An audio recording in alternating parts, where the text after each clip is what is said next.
दोस्तों स्वागत है नए वीडियो में एक बार फिर से आप सभी का। दोस्तों आज की इस वीडियो में हम लोग सीखेंगे गुणनखंड यानी फैक्टराइजेशन। गुणनखंड कैसे करते हैं, फैक्टराइजेशन कैसे किया जाता है। तो आपके सामने एक समीकरण लिखा है 5x² + 2x - 7 = 0। तो ये जो द्विघात समीकरण है ये ax² + bx + c के रूप में लिखा हुआ है, उसी फॉर्म में ये लिखा हुआ है। दोस्तों यहाँ पर x² का गुणांक 5 है, x का गुणांक 2 है और लास्ट में कितना है 7 है। 7 यहाँ पर क्या है, अचर पद। तो जब x² के बगल में कोई संख्या हमें दी गई हो, जैसा कि यहाँ देख पा रहे हैं 5 दिया गया है, तो जब x² के बगल में कोई संख्या हमें दे दी गई हो तो दी गई संख्या का गुणा हम लास्ट वाली संख्या से करते हैं। अचर पद से हम करते हैं x² के गुणांक वाली संख्या को। तो 5 का गुणा होगा 7 के साथ, तो कितना होगा 7 × 5 = 35, यानी गुणा करने पर कितना आ जाए, 35 आ जाए। उसके बाद दोस्तों आपको क्या देखना है, आपको ये देखना है ये जो अचर पद है यहाँ पर 7 है, 7 के आगे साइन कौन सा है, यानी माइनस का है या फिर प्लस का है, ये देख लेना है। तो 7 के आगे है माइनस, माइनस का मतलब घटाने पर कितना आ जाए, घटाने पर आ जाए x का गुणांक। x का गुणांक कितना है 2, x का गुणांक यहाँ पर कितना है 2 है, घटाने पर 2 आ जाए। ऐसी दो संख्याएं हमें बतानी है जिनको आपस में हम गुणा कर दें तो हमें 35 प्राप्त हो जाए, और उन्हीं दोनों संख्याओं में बड़ी संख्या में छोटी को घटा दें तो हमें 2 प्राप्त हो जाए। तो साथियों 5 का गुणा यदि हम 7 से करेंगे तो कितना आ जाएगा, 5 × 7 = 35। दोनों में बड़ी संख्या है 7, तो जब घटाने की बात हो तो बड़ी संख्या को हमें आगे लिखना होता है। तो 7 में जब घटा देंगे 5 को कितना मिलेगा, 2 मिल जाएगा। तो 7 में जब घटाएंगे 5 को कितना मिलेगा, 2 मिल जाएगा। घटाने पर 2 चाहिए, 2 मिल जाएगा। गुणा करने पर 35 चाहिए, तो 7 का गुणा 5 से करेंगे 35 हो जाएगा। तो साथियों 2 के स्थान पर हम लिख सकते हैं 7 - 5। चलिए अब यहाँ रख देते हैं। अब पहले लिखेंगे 5x², उसके बाद प्लस लगाएंगे। 2 यहाँ पर दिख रहा है, 2 के स्थान पर हमें लिखना है 7 - 5। 7 में 5 घटाएंगे 2 बचेगा, तो ब्रैकेट बनाएंगे छोटा वाला और इसी के अंदर लिखेंगे 7 - 5। उसके बाद x को बाहर लिखेंगे, ये वाला जो x है ब्रैकेट के बाहर रहेगा, और माइनस का 7 = 0। चलिए अब आगे हल करते हैं। पहले 5x² लिख लेते हैं, उसके बाद प्लस लगाएंगे। अब यहाँ पर दोनों संख्याओं का हमें, ये दोनों संख्याएं जो हैं इन दोनों संख्याओं का गुणा करना है x के साथ। तो पहले 7 का गुणा x के साथ होगा तो 7x हो जाएगा। उसके बाद 5 का गुणा x के साथ होगा, लेकिन यहाँ पर चिन्ह माइनस लगा है, अंदर साइन जो है माइनस लगा है, तो इस चिन्ह का इस चिन्ह से गुणा होता है। तो प्लस का जब गुणा होगा माइनस से तो माइनस हो जाएगा। यहाँ यदि माइनस होता तो माइनस और माइनस प्लस हो जाता, तो यहाँ प्लस लगाते हैं, तो माइनस गुणे प्लस माइनस हो जाएगा। अब 5 का गुणा x से होगा तो 5x हो जाएगा।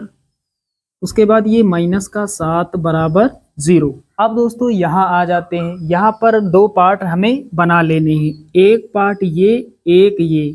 यहाँ पर हमें कॉमन लेना होता है। तो कॉमन का मतलब जो यहाँ पर हो वही यहाँ पर हो, वही चीज यहाँ पर हो। कॉमन का मतलब क्या होता है, मासा, महत्तम समापवर्तक जो होता है वो कॉमन होता है।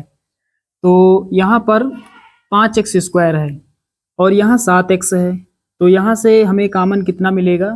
दोस्तों यहाँ थोड़ा समझते हैं, 5x² को हम लिख सकते हैं, 5x² को हम लिख सकते हैं 5 × 1 × x × x। वैसे एक को हमें शामिल नहीं करना है, जहाँ पर कुछ कॉमन नहीं होता है वहाँ पर भी एक कॉमन होता ही होता है। तो यहाँ पर एक को हम नहीं लिखेंगे, एक को छोड़ देते हैं। तो 5 को 5 हमने लिख लिया, एक्स स्क्वायर को हमने लिख लिया है एक्स गुणा एक्स। उसके बाद 7x बराबर लगाएंगे। 7x को हम लिख सकते हैं 7 गुणा एक्स। अब दोस्तों यहाँ पर मासा कितना होगा, यहाँ पर मासा कितना होगा, तो x नीचे है x ऊपर, x का एक जोड़ा बन जाएगा, x कॉमन हो जाएगा, तो x का जोड़ा बन रहा है तो मासा x होगा। यहाँ x है, नीचे x है नहीं, इसका जोड़ा नहीं बन रहा है। ऊपर 5 है, नीचे 5 है नहीं, नीचे 7 है, ऊपर 7 है नहीं। यहाँ पर और किसी संख्या का जोड़ा नहीं बन रहा है। जोड़े का मतलब ऊपर वही संख्या हो और नीचे वही संख्या हो। तो यहाँ पर मासा कितना होगा, मासा होगा x। जो मासा होगा वही कॉमन होगा, तो यहाँ से कॉमन हमें मिलेगा x, कॉमन मिलेगा x।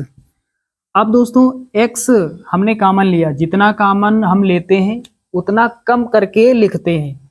तो जो कॉमन हमने लिया इसे हटा देते हैं, ये वाला इतना हटा देंगे। अब हमारे पास कितना बचा, हमारे पास 5x स्क्वायर से 1x तो चला गया, अब कितना बचा 5x। तो यहाँ से 1x कम पड़ जाएगा, 5x बचेगा। उसके बाद ये प्लस लगाएंगे, ये वाला प्लस हमने लगा लिया है यहाँ पर। अब 7x से x कॉमन हो गया, अब बचा कितना 7, यहाँ से x हट जाएगा, कितना बचेगा 7। अब दोस्तों आगे समझते हैं। सबसे पहले माइनस यहाँ है और माइनस यहाँ है, माइनस यहाँ है, माइनस यहाँ है। माइनस की मौजूदगी दोनों स्थानों पर है तो माइनस कॉमन हो जाएगा, क्योंकि यहाँ पर है, यहाँ पर भी है। अब 5x को हम लिख सकते हैं 5 गुणा x। 7 को हम लिख सकते हैं 7 गुणा 1। तो 7 को हम लिख सकते हैं 7 गुणा 1, क्योंकि यहाँ पर 7 सिर्फ अकेले है, इसके साथ ना तो x है ना x स्क्वायर है, कुछ भी नहीं लगा है, सिर्फ 7 लिखा है। तो जो अकेले संख्या होती है उस संख्या का हम गुणा 1 के साथ कर देते हैं, तो 7 गुणा 1 लिख सकते हैं। अब नीचे वाली संख्या में हमने 1 से गुणा किया तो ऊपर वाली संख्या में भी 1 से गुणा कर देते हैं, कोई फर्क पड़ेगा नहीं। 5 1 के 5 और ये वाला x।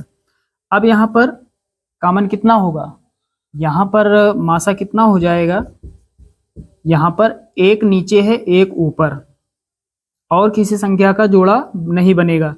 x ऊपर है, x नीचे नहीं, 5 ऊपर है, 5 नीचे नहीं, 7 नीचे है, 7 ऊपर नहीं, किसी भी संख्या का जोड़ा नहीं बनेगा, तो मासा कितना होगा 1 होगा। इसका मतलब ये हुआ जहां पर कुछ भी कॉमन नहीं होता है वहां पर 1 कॉमन होता है। तो यहाँ पर कितना कॉमन होगा 1, और जब हम 1 कॉमन लेते हैं तो कोई फर्क नहीं पड़ता है। अब कितना बचेगा, ब्रैकेट बनाएंगे तो 5x से 1 कॉमन हो जाएगा, जो कॉमन है उसे हटा देते हैं, तो कोई फर्क पड़ेगा नहीं पड़ेगा, 5x वैसा का वैसा रहेगा। माइनस हमने कॉमन लिया है तो माइनस जब हट जाएगा तो प्लस बचेगा, जितना कॉमन लेते हैं उसे हम हटा देते हैं। यहाँ पर 1 हमने कॉमन लिया तो 1 को हमने हटा दिया, जब माइनस कॉमन लेंगे तो माइनस को हटा देंगे तो प्लस बचेगा।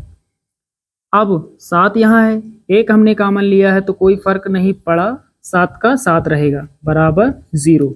अब आगे हल करते हैं। अब हमें फिर से देखना है कॉमन क्या है, यानी एक पार्ट ये बनाएंगे और एक पार्ट ये फिर से बनाएंगे। तो साथियों अब यहाँ पर कॉमन कितना होगा, यहाँ पर कॉमन क्या मिलेगा, तो कॉमन का मतलब आप समझ गए होंगे, जो संख्या यहाँ पर हो सेम यहाँ पर भी हो उसे ही हम कॉमन कहते हैं। तो यहाँ पर देख पा रहे हैं ब्रैकेट में 5x + 7 है, और यहाँ पर ब्रैकेट में 5x + 7 है, यहाँ पर है, यहाँ पर भी है। इसका मतलब 5x + 7 कॉमन हो जाएगा, तो 5x + 7 कॉमन हो जाएगा। तो जो कॉमन लेते हैं उतना हम छोड़ देते हैं, तो कॉमन कितना हुआ 5x + 7। ये पूरा पार्ट नहीं लिखेंगे, 5x + 7 यहाँ है, ये वाला पार्ट छोड़ देंगे। अब अगले ब्रैकेट में कितना लिखेंगे, अगले ब्रैकेट में कॉमन वाली संख्या के अलावा जो कुछ भी है उसे हम लिख लेते हैं। तो 5x + 7 यहाँ है, 5x + 7 यहाँ है, इतना पार्ट हम छोड़ देंगे। हमारे पास कितना बचेगा, x बचेगा -1, x - 1 बराबर 0। तो साथियों यही हमारा फाइनल आंसर हो जाएगा। हमने दिए गए द्विघात बहुपद के दो अलग अलग खंड कर लिए हैं, एक खंड ये, एक खंड ये, इसीलिए इसे हम कहते हैं गुणनखंड। दो खंड हो और बीच में गुणा का साइन हो। तो यहाँ पर आप सभी लोग अच्छे से समझ गए होंगे। चलिए दोस्तों, मिलते हैं अगले वीडियो में, तब तक के लिए जय हिंद।